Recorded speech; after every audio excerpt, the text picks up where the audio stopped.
Latinos are making home in Montgomery County.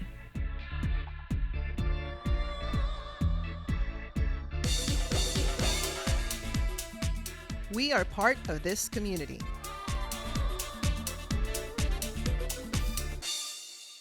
Statistics are key for decision making.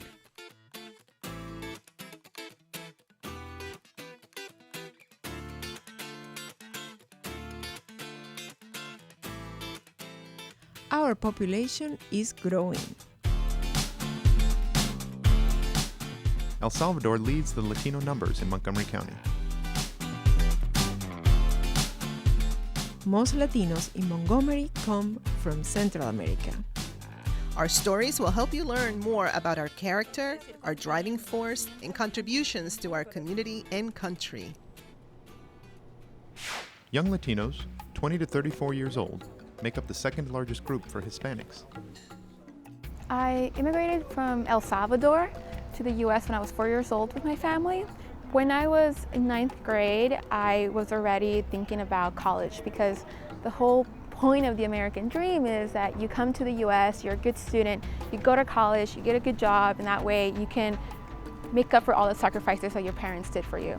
And I noticed that many of my family members and friends could not go to college because they could not afford the tuition if they were undocumented. So I started to get involved with CASA de Maryland in working with the Dreamers to pass the Maryland Dream Act in state tuition bill. Marta is not a dreamer, but does not lack in dreams for her and her country. So I don't see much of a difference between me and my peers who were undocumented, and I really want my whole Latino community to be successful. So it's really important to fight for everyone. I grew up being undocumented and coming from an immigrant background, not feeling like government could work for me, not feeling like I had a say. And then through activism, I was able to find that voice and then be the voice for a lot of our communities across the state. And I'm really honored to have had that opportunity. It really hit me how lucky and fortunate and blessed I was to have grown up in Montgomery County, right? Because I got to see and I got to work with elected officials and leaders who for the most part understood the dignity of our immigrant families. And I think that's something that I will always be really grateful for, the fact that Montgomery County and Maryland were at the forefront of embracing the immigrant community and realizing that there's a lot of benefits that the immigrant community brings to this country. There is also a segment of our population we can't forget about, our abuelitos. Yo llegué aquí a este país con mis hijos, ¿no? Menores.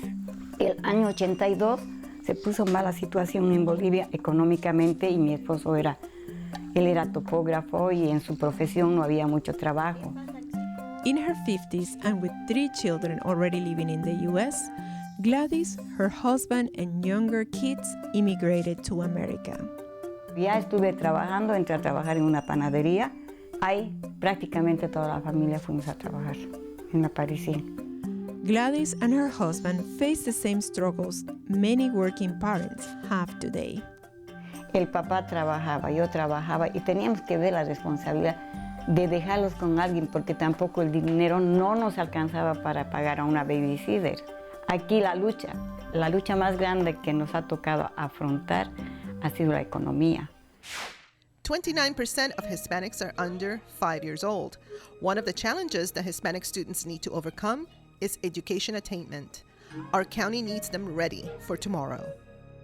It's our job or responsibility to create quality programs. What I mean by that is, early childhood education for children, low-income families, because sometimes parents, they have to make decisions if they can afford buying food or paying childcare.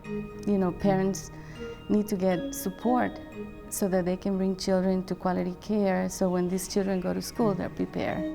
I think we are in a particular, very specific key point. On one hand, we have a lot of young people, and the youngest, the kindergarten, are getting more and more with time. And on the other hand, we have the academic gap, so-called academic gap. So this combination is going to crash at some point if we don't do anything. Today, only 24% of Latinos in Montgomery have a bachelor's degree. I think the major problem is economic still. By junior year, for example, they realize that they will be not able to go to college because of the cost. There are some scholarships for need-based, but in my opinion, there should be more scholarships based on merit. In 2007, Latinos were 10% of the county's business owners, and the number of Hispanic-owned businesses continued to grow exponentially. Gracias por visitarnos. Okay. La comunidad latina, digamos, somos muy trabajadores y si hablamos de salvadoreños que echamos para adelante y tenemos 10 cambios de cheque, tenemos 4 restaurantes y también tengo espacios para rentar sillas para cortar cabello. La Chiquita first sold pupusas door to door. Today, her many businesses spread from Montgomery to Prince George's, and she was recognized by the National Museum of American History. Nosotros siempre tenemos que descubrir el área y ver qué es lo mejor que se puede hacer donde uno está. Yo recuerdo mi país, lo recuerdo con tristeza porque nunca yo pude tener allá lo que aquí tuve, que es comida, ¿verdad? Entonces para mí fue tan difícil y cuando pienso en El Salvador, me da tristeza. As many others, I came very young and pretty much with nothing on my hands. I started fresh from the scratch, and by going to school and through hard work, I feel that I'm a very successful Latin American human being here in Montgomery County.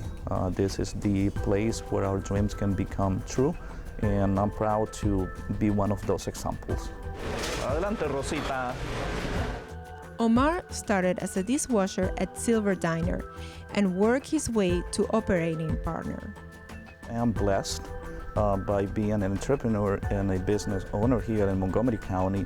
It's one thing that if you would ask me 26 years ago, I would think that I was crazy if I would think something like that, but through hard work, I was able to achieve that, and I feel a huge weight on my shoulders that it's not only about running the business, it's about being an important part of the community as well. Health is one of the most important assets in one's life. For Latinos, disparities in many health matters remain high.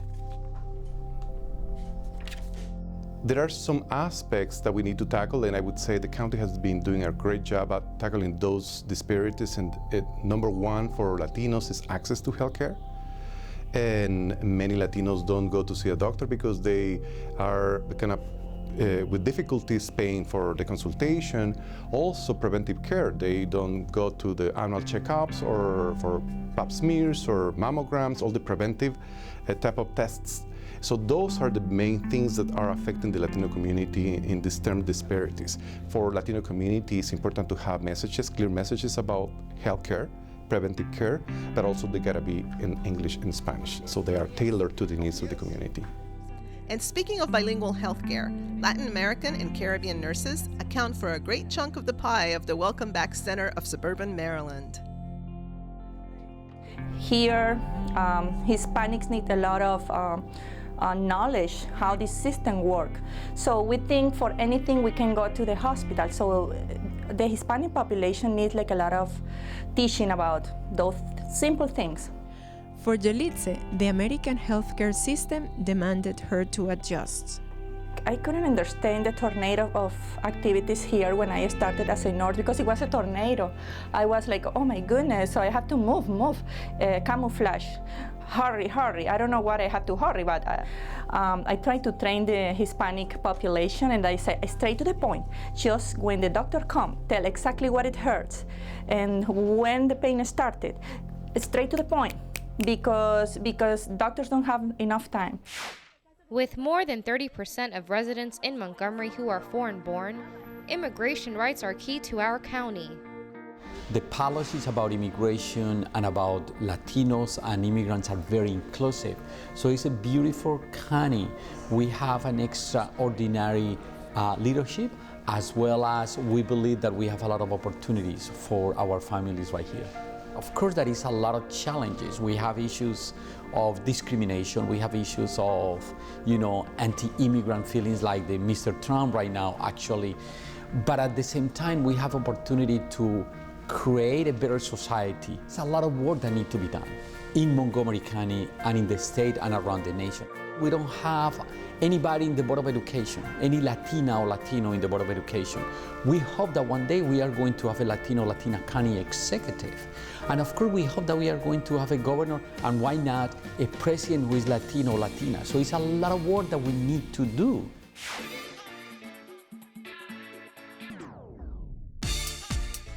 Let's celebrate Hispanic heritage, and together, let's get our children ready for the future of our county and our country.